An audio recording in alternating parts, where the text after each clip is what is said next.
Hello, beautiful souls, and welcome to your September horoscopes for your zodiac sign. Now, this is how you're going to read for your sign. You're going to read first for your rising sign. If you do not know your rising sign, you want to go on a free 99 website like AstroSeek or astro.com. You punch in your data, your date of birth, location, and time, and then you will see your rising sign, which is also the ascendant. Then you're going to read for your ascendant sign. This is how I do the monthly forecasts because this will give you a bigger picture of where the transits are going through your own personal houses. Now, as a disclaimer, like always, this is based on just your rising sign. There's other things to take into consideration, like if you have any natal placements in and around the degrees that I mention. Another thing to keep in mind is that not all transits will impact you because they just won't. Like, that's why you want to look at the degree of the transit and if you have any placements around that specific transit. Try not to get into this mindset of, is this good or bad? Because only you can perceive of something as good or bad. Something that might be a challenging aspect for me or its transit might actually be something that ends up being a blessing in disguise later on. So I try not to say what is good or bad. I'll say, this is an auspicious day to start something. This might bring blessings down the road. This is a challenging transit that you might need to lean into, or you might be triggered on this day. That's how I try to do the forecast so that you are prepared and you're not blindsided by certain things that might happen. You also have to take into consideration your profection year, so your time lord, different like midlife transits. You know, there's people going through their Saturn return right now, which is a different experience than if you weren't going through a Saturn return. Some people are going through their midlife transits. They're going through their simultaneous Pluto and Neptune square. So there's all these different layers to take into consideration when you listen to this.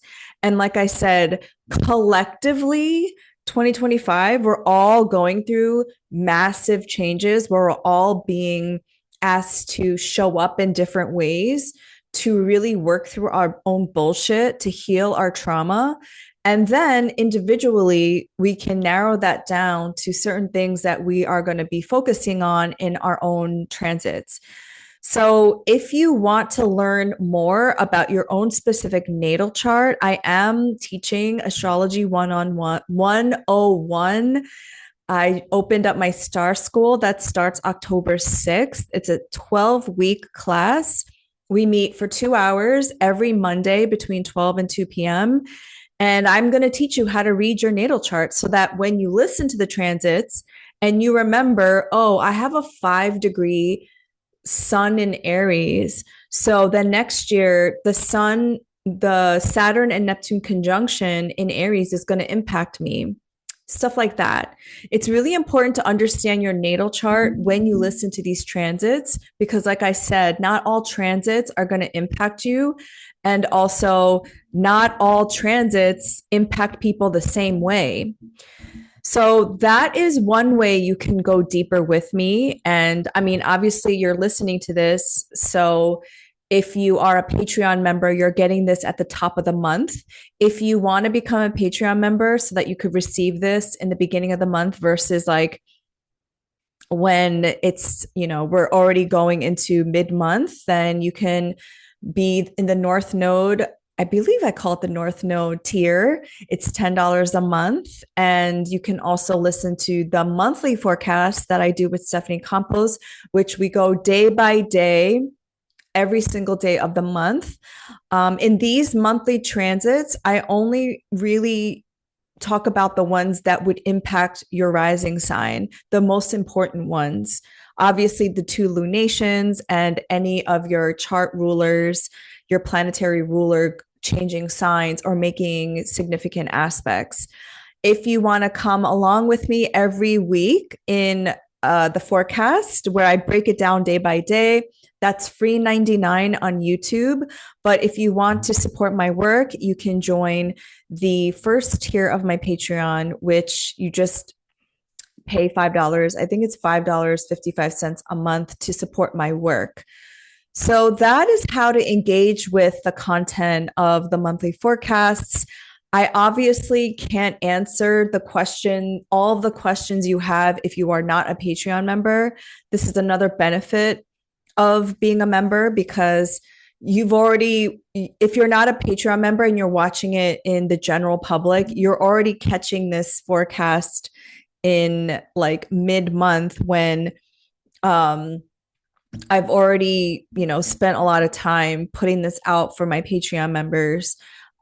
So they get first priority. And then if you're watching just the clips of it, just know that I post the clips for marketing purposes, but there's a whole month of transits that give context to your experience. Because there were a couple of people that just watched the clips last month and they were like, yeah, but I'm a Libra rising and this Venus Cancer conjunction in my 10th house is not auspicious for me. I just got fired from my job.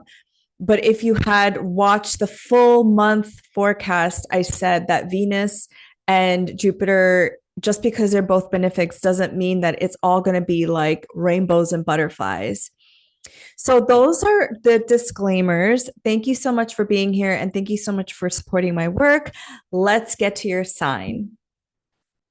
Hello, Aquarius rising. Welcome to your September forecast. How are y'all doing? The biggest moves happening this month, which is a lot, September is a little much, is that Saturn, your chart ruler, is retrograding back into the sign of Pisces, which is your second house. So topics around money, finances, your own personal finances, and the ways in which you receive money are at the top of your mind this month, and possibly even beyond that, because also the eclipses are happening in your financial axes. 5 planets are changing signs this month. So Mercury will change from Virgo to Libra. The sun will go from Virgo to Libra. Mars will go from Libra to Scorpio. And like I mentioned, Saturn is also changing signs. So that's a lot of energy shifting from one area of your life to the next. But every Virgo to Libra season, the focus will be on your 8th and 9th houses. So this is every September. The 8th house is where you receive support, finances, shared income, and money from other people, since this 8th is the second from the 7th. So let's get into it. September 1st, Saturn retrograde will re-enter Pisces, like I mentioned, in your second house. So Saturn wants 3 things from you, your chart ruler, right? Saturn wants discipline, Saturn wants structure, and a plan. So for a lot of Aquarius risings, you would have had to grapple with this for the last 3 years.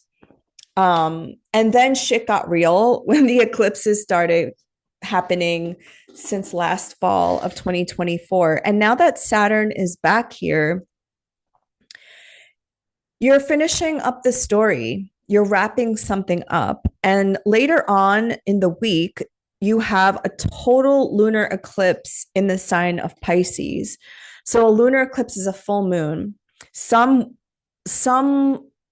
form of income stream that you might have been receiving might be ending at this time. Now, I don't want to alarm all the Aquarius risings because obviously, like I said, this is not going to resonate with everybody. This is what's happening in your financial axes. So the North Node being in your second house of your own personal finances and income, and the South Node going through your 8th house of how you receive support and shared resources, means that there is a beginning and an ending around how you receive money and how you are supported for your life, essentially. So the lunar eclipse is happening at, let me see. It's happening at 2:08 p.m. Eastern time at 15 degrees of Pisces. And this is a North Node eclipse. So whatever does end, there is some auspiciousness here because the moon is being ruled by Jupiter in Cancer, which is your sixth house, and they have mutual reception. So the moon is being ruled by that Jupiter, and the Jupiter is being ruled by the moon. So whatever does leave your life, there is some invitation for surrender that something better is coming along, something better is coming along the way. And I think when I have eclipses happening in my second and eighth houses, this is such a call for you to be so, like, if I could just say, fucking for real about your relationship to money and how your worth or your scarcity, poverty consciousness, your feelings of financial trauma is directly tied to what you project onto money, and your ability to produce and make money is tied to your self-worth. Like, this is such a spiritual time for you.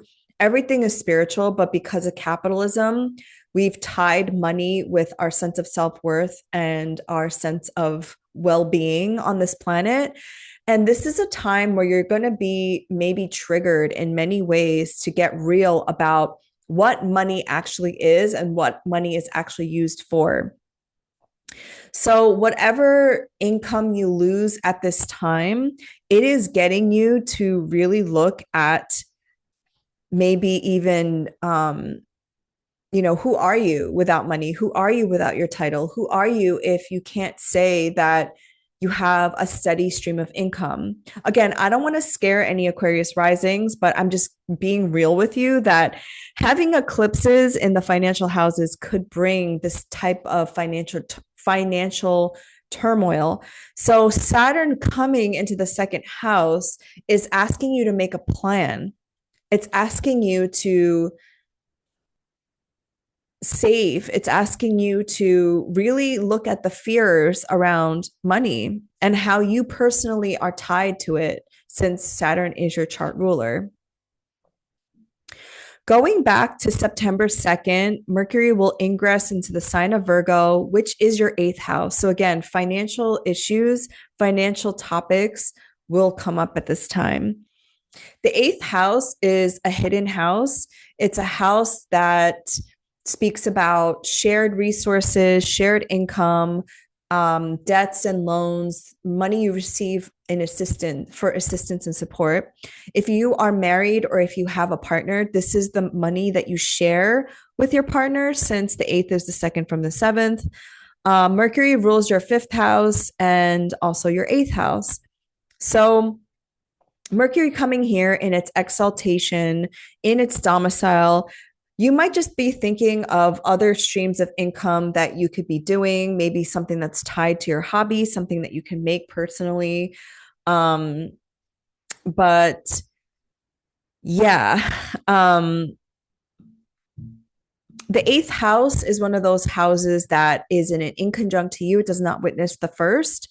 So this is a time that you really want to pay attention to how much you're spending, how much you're giving. This is also a time to really understand the law of reciprocity. Those moments when you're giving out of insecurity and when you're not asking for help because of a lack of vulnerability. The eighth house also has ties to merging, being honest, being vulnerable, and asking for help when you need it. September 6th, Uranus stations retrograde at 1 degree of Gemini, and Gemini is your fifth house, like I said. So Uranus is coming here to shake things up in your romance life, in your personal hobbies, passions, desires, sex life. So you might just become attracted to people that maybe are Uranian in nature. You might have a lot of just these one night stands, possibly, just because Uranus has this like shocking, unpredictable nature. This is not necessarily a transit that speaks about like long-term partnerships, but it can get you very sexually curious. A lot of Aquarius risings might start to question their sexuality. You might be bi curious or queer curious. But having Uranus in the fifth house can also spark your creativity and have you trying out different things that you might not have tried before. It's an exciting transit. And it's in a trine to you, and it's in a trine to Pluto in Aquarius, which is in your first house right now. Going to September 13th, Mercury in Virgo will conjunct the sun at 20 degrees. So this is your eighth house. This is a Kazemi. This is a really blessed day if you want to do any magic around receiving finances or if you want to make investments on this day. Again, I am not a financial advisor because Mercury does rule commerce and communication, and Mercury is exalted and in its domicile in the sign of Virgo. And when a planet goes into the heart of the sun, which Kazemi means in Arabic, in the heart of, it is being blessed. It is in the throne room of the sun. And the sun, let's see, rules your seventh house of one-on-one partnerships and allies. So I could see this as a really great day to, again, do some magic, to receive income, to receive resources and finances to help you and support you financially. And I would recommend doing this just because, again, of the tumultuous nature of these eclipses in September and how they're happening in your financial houses. This could also be why Saturn is in your second house, like I said.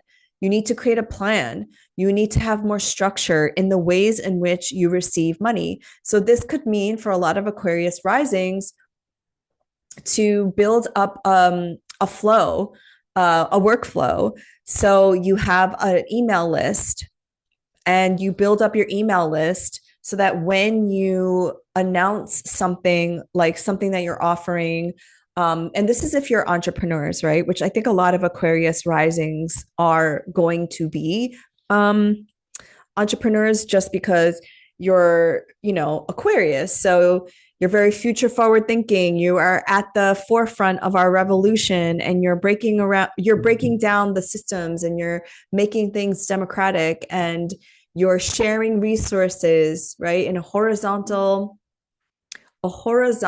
power structure. And so in order for you to sustain what you're doing, you need to create structures so that you can receive the finances and the support that you need to build your business, essentially. Okay, so on September 18th, Mercury will ingress into Libra, which is your ninth house. So this is lovely because for the most part, after Mercury enters Libra, you're going to experience these very supportive grand air trines, like all the other air rising signs are, like Libra rising and Gemini rising. So you're going to have Mercury trine to Pluto in Aquarius in your first house and to Uranus and Gemini in the fifth. These are the Dharma houses in Vedic astrology, and Dharma means purpose. So whatever you do in terms of what you're offering or whatever it is that you're passionate about, it doesn't even have to be work related. But I think whatever you do have to offer is something that you're deeply passionate about, something that you really want to do, and that is a part of your purpose.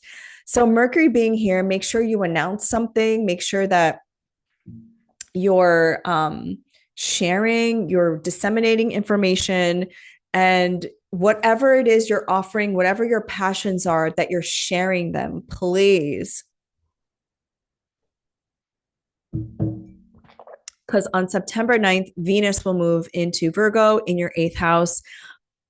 Listen, even though Venus is in its fall in Virgo, it's still a benefic. And this could be very fortunate for you in order for you to, again, receive support in your finances and resources. Now, finances doesn't just mean resources, right? Resources doesn't just mean finances. This could be somebody helping you and connecting you with the right people, sending you the right email, connecting you um, to job offers, introducing you to people. This is this is a Mercury ruled house. So you need to ask for help. You need to ask people to connect you to the right people. And Venus being here, which is the ruler of your ninth and your fourth, I think that whatever this is going to give you a solid foundation in the ways in which you can move through this world. Um, you might also be interested in, with Mercury transiting your ninth house, mercurial topics. And the ninth house is the house of God. This is where we have our philosophy, spirituality, religion, our beliefs and faith. Where did they come from? The ninth house. This is our dreams and aspirations, along with the 11th house as well. This is also the house of astrology. So if you're interested in learning how to read your natal chart, I'm teaching it in October. So ultimately, Venus in Virgo is getting you to also understand, like I said in the beginning, when I talked about the eclipses happening in your second and eighth houses, like really healing your financial trauma, really understanding like the roots of where these scarcity mentality or poverty consciousness comes from. And I would say that 99% of the people I talk to about this, it comes from our parents. Um, the ways in which our parents thought about money, talked about money, looked at money really does imprint into our consciousness. On September 21st, there is a solar eclipse in Virgo, and this is at the anaretic degree. This is 29 degrees, and this is happening at 3:54 p.m. Eastern time. Now, out of all of the eclipses, which there are two in September, the first one on September 7th is a little easier just because we have support from Jupiter. This one is a little rough, I have to say, because the new moon is opposing Saturn in Pisces, which is your chart ruler. So you are really focused in this area of your life. And it's a south node eclipse. So something is being released here, some income stream, some investment, maybe on this positive side, having the south node going through your eighth house, maybe you're clearing a debt, maybe you're paying somebody back, maybe you're clearing credit card debt, student loan debt, or those are going to be forgiven, perhaps. Hopefully, right? That's like the best case scenario. Another scenario is because Venus also rules your fourth house, that you get some sort of inheritance as a result of somebody passing away in your family. Again, this will not resonate with all Aquarius risings, but I do have to tell you what I see here. The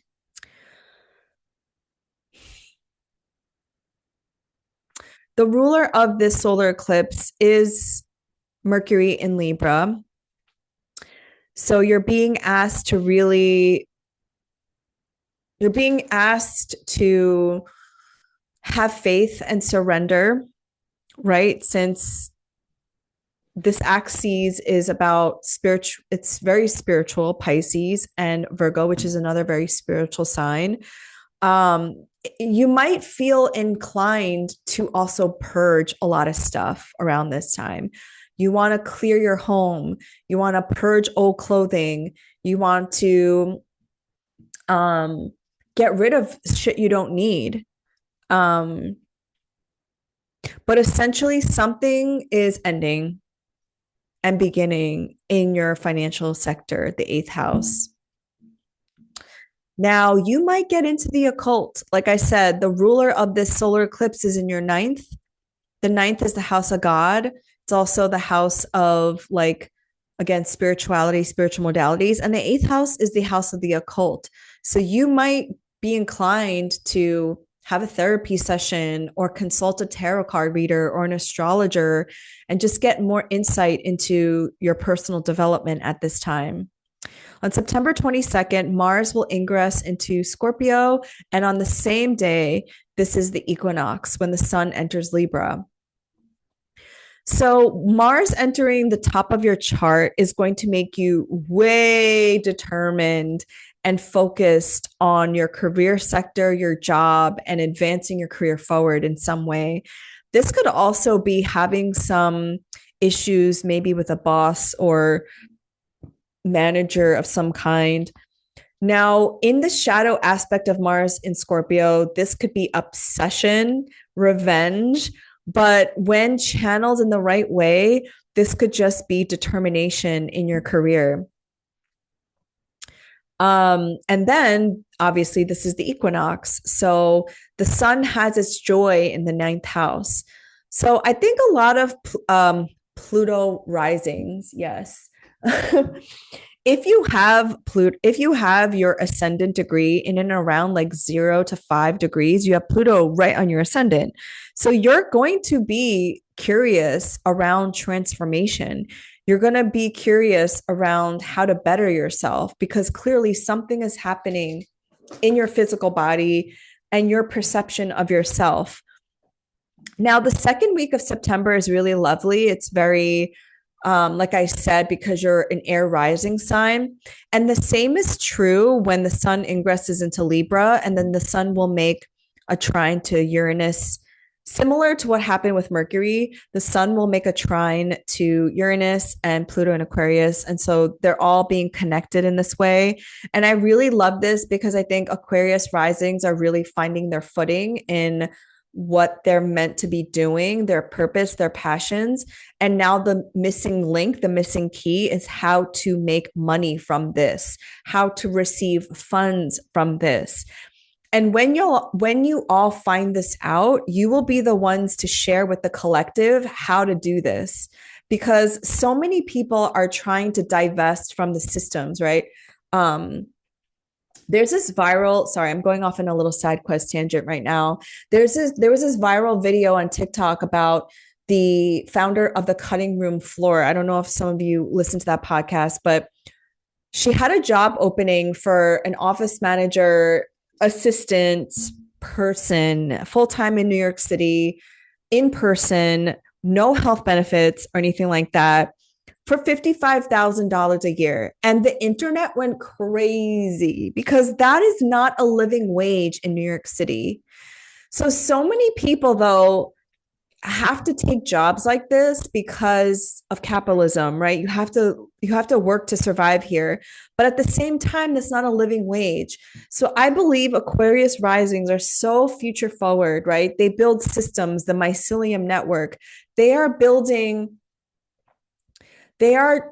going to go through this themselves so that they could have a blueprint, a framework in which other people can then follow. I really think that's what Pluto in Aquarius is doing in the first house. It's transforming you so that you are the leaders at the forefront of our revolution.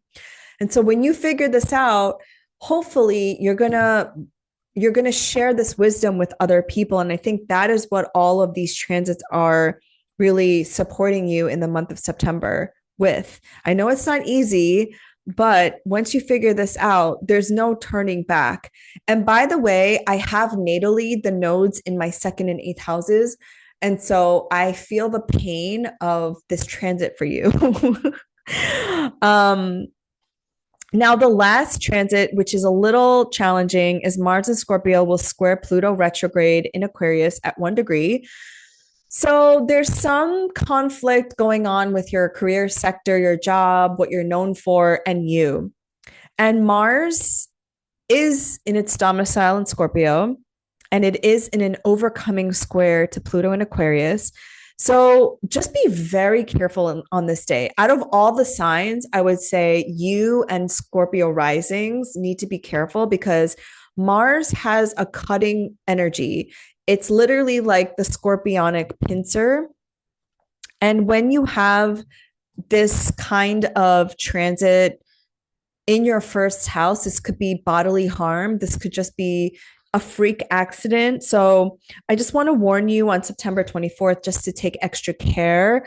Make sure you're not in any hostile environments. Try not to get into any fights. Try not to provoke anybody because you just never know. And you don't want to risk it in these times. You know what I mean? So please stay safe out there and um eclipse seasons are never easy because they are these massive endings and beginnings. But if there was any sign to get through it, it's you, Aquarius rising. So have a great month. I will see you next month.